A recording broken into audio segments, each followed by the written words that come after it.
Welcome to the Southern California Prep Insider Football Podcast. Tommy Morris, Shotgun Spratling here to bring you all the greatest and latest information on high school football and the games that are going to be going on today. Shotgun, how do you feel? I'm excited. Football week is almost here. I mean, we're doing the podcast a little late this week, which means we got a little bit extra information on, the biggest game of the week, which we'll be talking about, possibly the biggest game of the year. So we'll be talking about that one for sure a little bit later. But, it's always good to get back to football, especially after the football team, the U.S. football team, just struggling down in Trinidad and Tobago, just hurt my heart. It was so bad. It was bad. It was bad. Is that too soon for you? Yeah, a little too soon. Anyway, back to football with two O's. Shotgun, who is on your top 10 list this week? All right, let's look at the top 10. Let's start at number 10. I'm moving in Calabasas. They've been putting up some big numbers. Offense has just, been able to roll up, with Johnny Wilson and Micah Pittman and Nico Hall, three big-time receivers there. They beat Westlake this past week 52-14. They're 6-0. A little bit lower division, but, a team with a high-powered offense that can compete with anyone there. Number 9, I got Rancho Cucamonga, 5-1. They actually lost to Upland 30-23, a game I was at. Jeremiah Cordell had 2 TD catches and had an interception.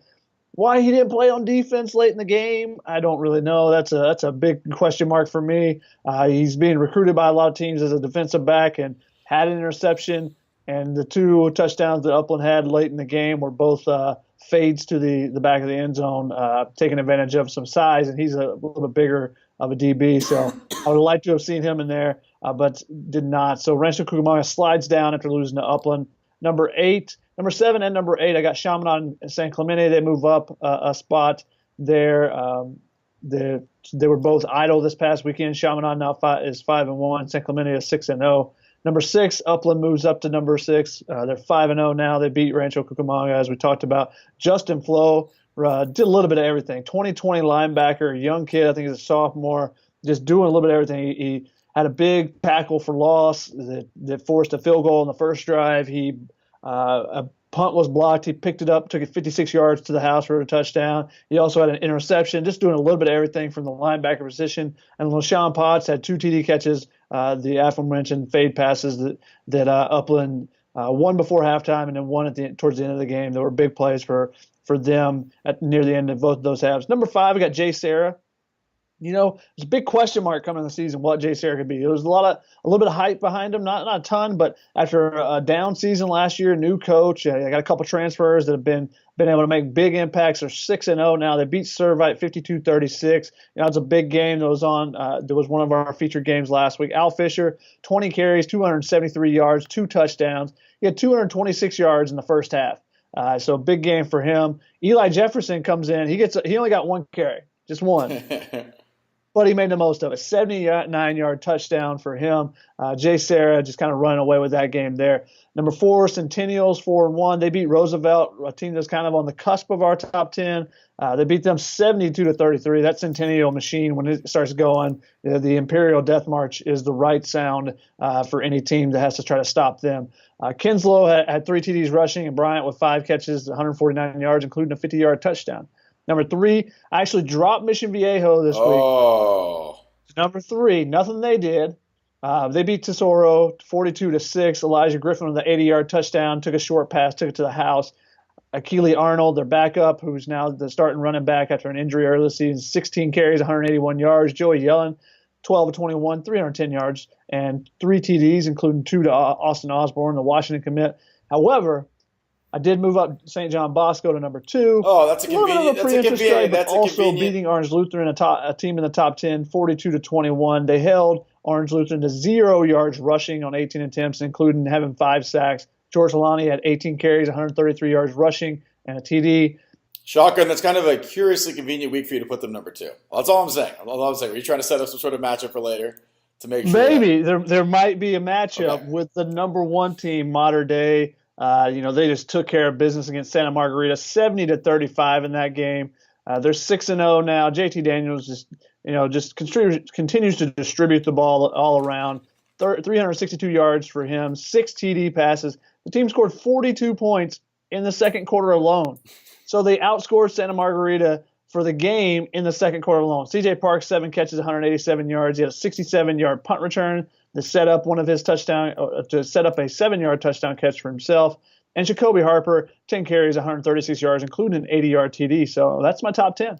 All right, there you go. There's the top 10 for this week. We got to talk about the guys from last week who had good games, and I've got something I want to mention this time.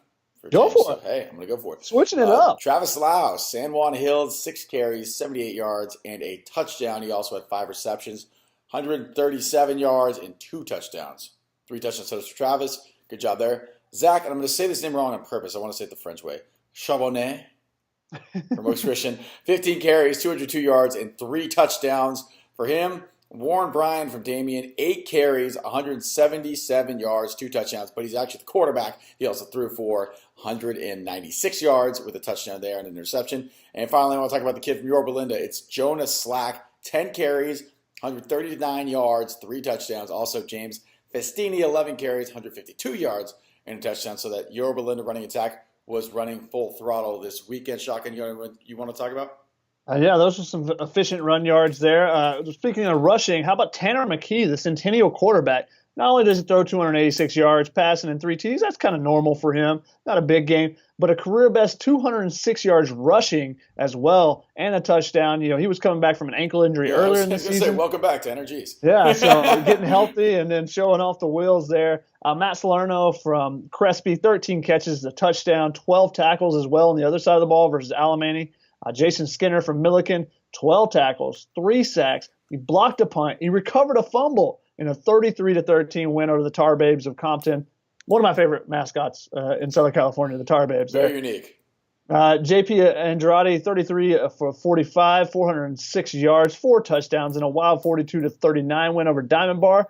Featured 10 lead changes. Congratulations to J.P. for leading his team to a victory there.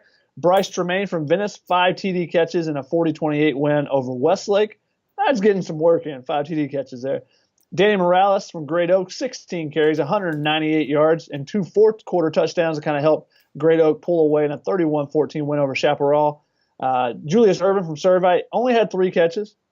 Hey, but when you average, almost 60 yards a catch, it's pretty good. He gets 169 yards in a loss to JSerra, including an 81-yard touchdown there. Dr. J.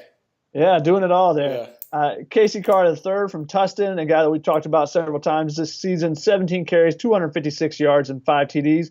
He finished the game on a 73-yard touchdown in the third quarter. He didn't even need to play the fourth, but still got 256.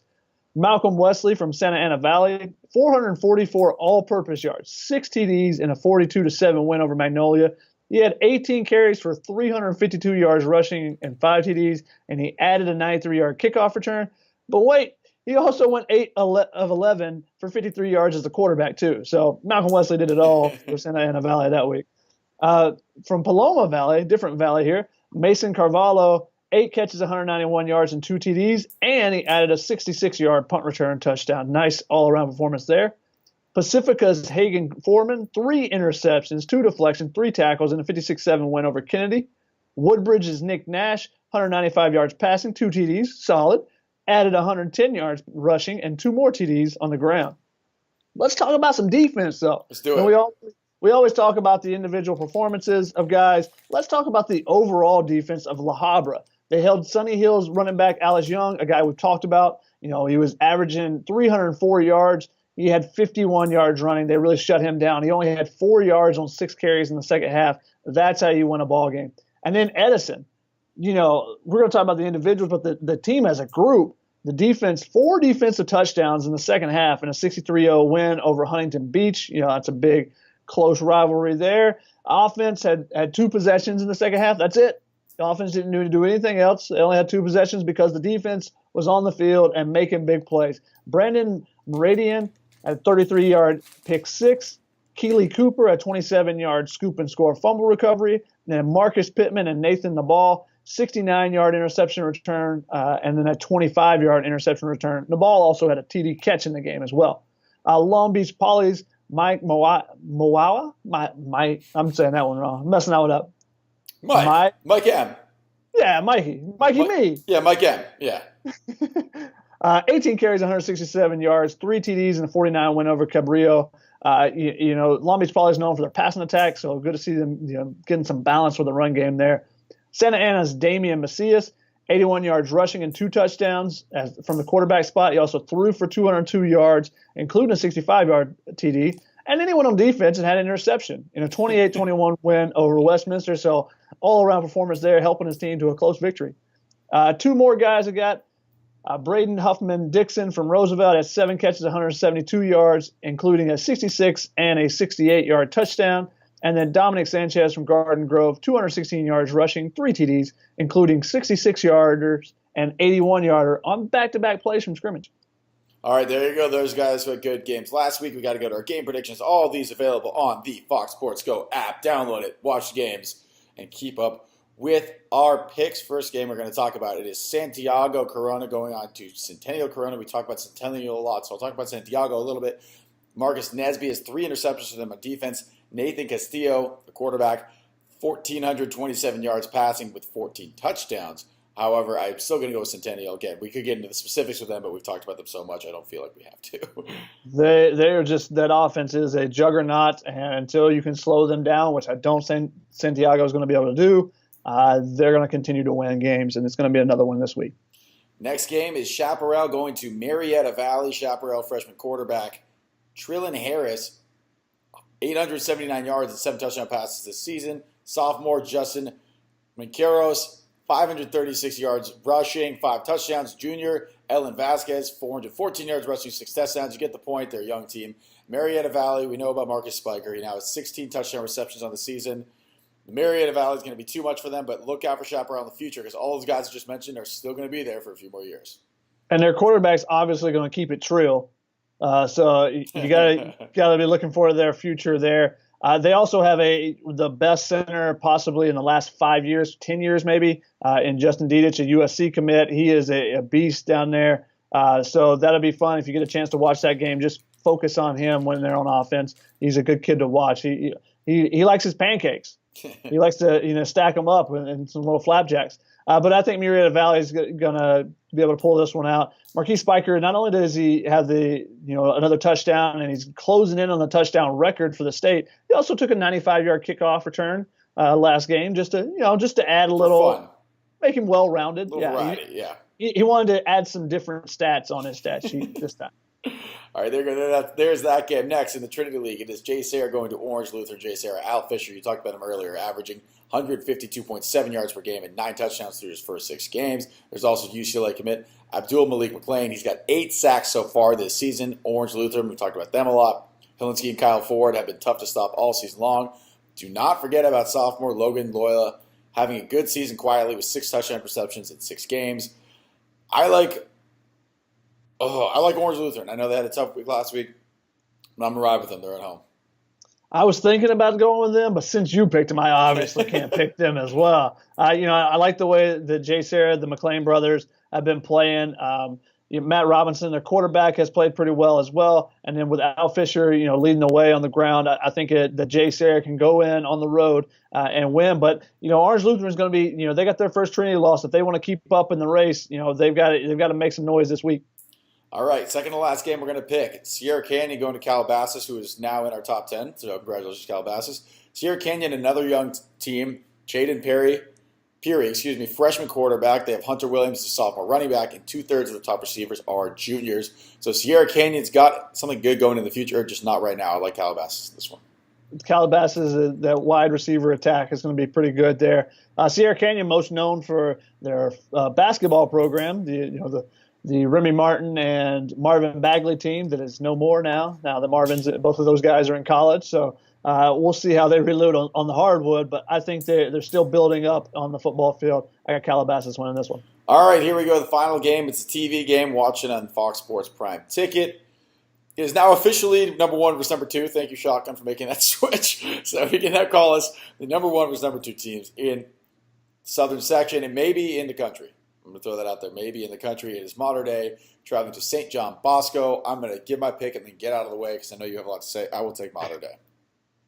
So this is going to be an interesting one. I mean, this is a rivalry game. This is a big matchup, Trinity League. These are also the 2 teams that battled last year for that Trinity League title, and I think it was Mater Dei that won it last year. But then St. John Bosco won the Open Division state title. So one of them got the baby title, one of them got the big boy title last year. So it's going to be a battle. They played twice last year. They're probably going to play twice again this year because I see them matching up in the semifinals of that Open Division once again in the Southern section. So it'll be fun to watch. There's going to be athletes all over the place. You got receivers. The most interesting matchup is the receivers of Mater Dei. You got the Amon-Ra St. Brown, number one receiver in the country, C.J. Parks, Nico Remigio. You just got guys upon guys out there that are able to make plays going against the St. John Bosco secondary, which has a very unique set of guys as well. You got Jaden Woodby, who's a commit to Ohio State. You got Stephon Blaylock, who's a commit to UCLA. You got Chris Steele, 2019,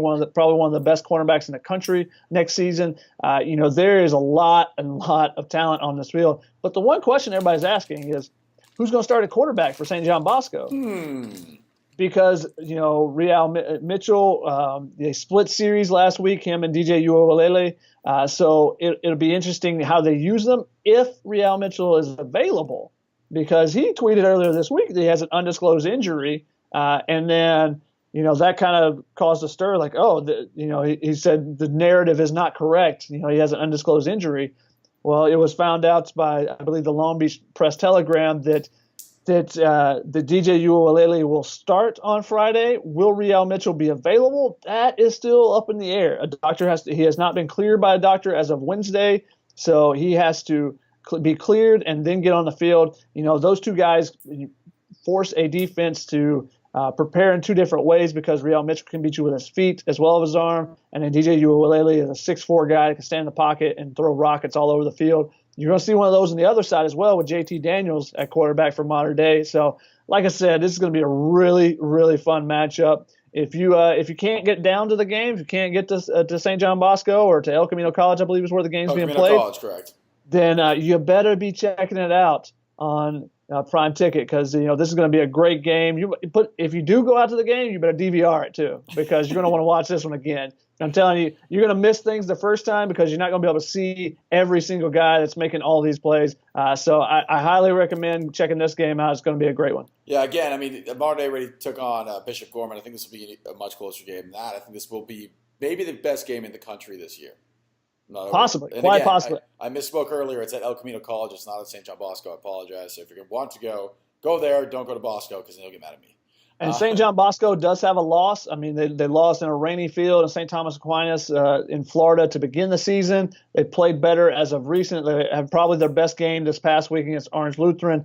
I still think Mater Dei is going to win this one, but I think it's going to be a lot closer than maybe we might have even thought at the beginning of the season after St. John Bosco dropped their first game. It's going to be a really good one. All right, so that's all the games we're going to talk about. That's all the players we're going to talk about. That's our top 10 list. Shotgun, you got anything you want to add? A couple of things. Congratulations to Jim Benkert at Oaks Christian. He got his 250th career win there.